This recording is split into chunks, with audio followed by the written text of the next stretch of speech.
ఇక పాకిస్తాన్లో వరుస హత్యలకు పాల్పడుతున్న గుర్తు తెలియని వ్యక్తులు మరోసారి విజృంభించారు. ఇండియన్ నేవీ మాజీ అధికారి కుల్భూషణ్ జాదవ్ని పాకిస్తాన్ ఐఎస్ఐ కిడ్నాప్ చేయడంలో కీలకమైన పాత్ర పోషించిన స్కాలర్ ముఫ్తీ షా మీర్ను గుర్తు తెలియని వ్యక్తులు కాల్చి చంపేశారు.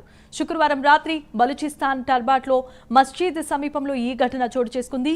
ప్రార్థనలు ముగించుకుని మసీదు నుండి బయటికి రాగానే ముఫ్తీ షా మీర్ను గుర్తు తెలియని వ్యక్తులు కాల్చి చంపారు. మోటార్ సైకిళ్లపై వచ్చిన గుర్తు తెలియని వ్యక్తులు ఈ ఘటనకు పాల్పడ్డారని స్థానికులు చెబుతున్నారు. మీర్ను వెంటనే ఆసుపత్రికి తరలించగా చికిత్స పొందుతూ మరణించాడు.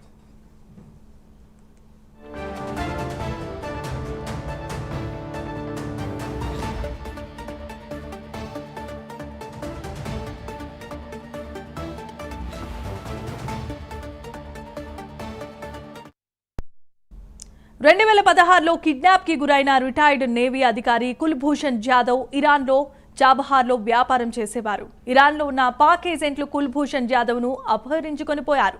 ఈ కిడ్నాప్ లో ముఫ్తీ షా మీర్ ఐఎస్ఐ ఏజెంట్లకు సహకరించినట్లుగా తెలుస్తోంది. బలూచిస్తాన్లో కుల్భూషణ్ ప్రవేశిస్తే అరెస్టు చేస్తామని ఆ తర్వాత పాకిస్తాన్ కూడా ప్రకటించింది. భారత గూఢాచారి అన్న ఆరోపణలను కుల్భూషణ్ పై మోపారు. 2017 ఏప్రిల్లో పాకిస్తాన్ మిలిటరీ కోర్టు కుల్భూషణ్ కు మరణశిక్ష విధించింది. ఆ మరణశిక్షను సవాల్ చేస్తూ భారతదేశం అంతర్జాతీయ న్యాయస్థానాన్ని ఆశ్రయించింది. కుల్భూషణ్ కి మరణశిక్ష వాయిదా పడినా విచారణ కొనసాగుతూనే ఉంది.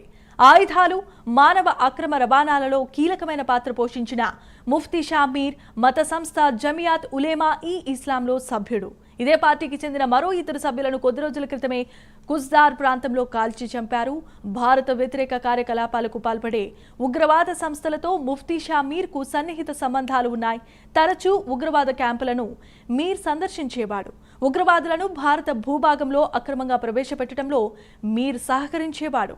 భారత వ్యతిరేక కార్యకలాపాలకు పాల్పడుతున్న పాకిస్తాన్లో ఉగ్రవాద సానుభూతి పరులను 2-3 ఏళ్లుగా గుర్తు తెలియని వ్యక్తులు కాల్చి చంపుతూ ఉండటం ఇప్పుడు కలకలం రేపుతోంది.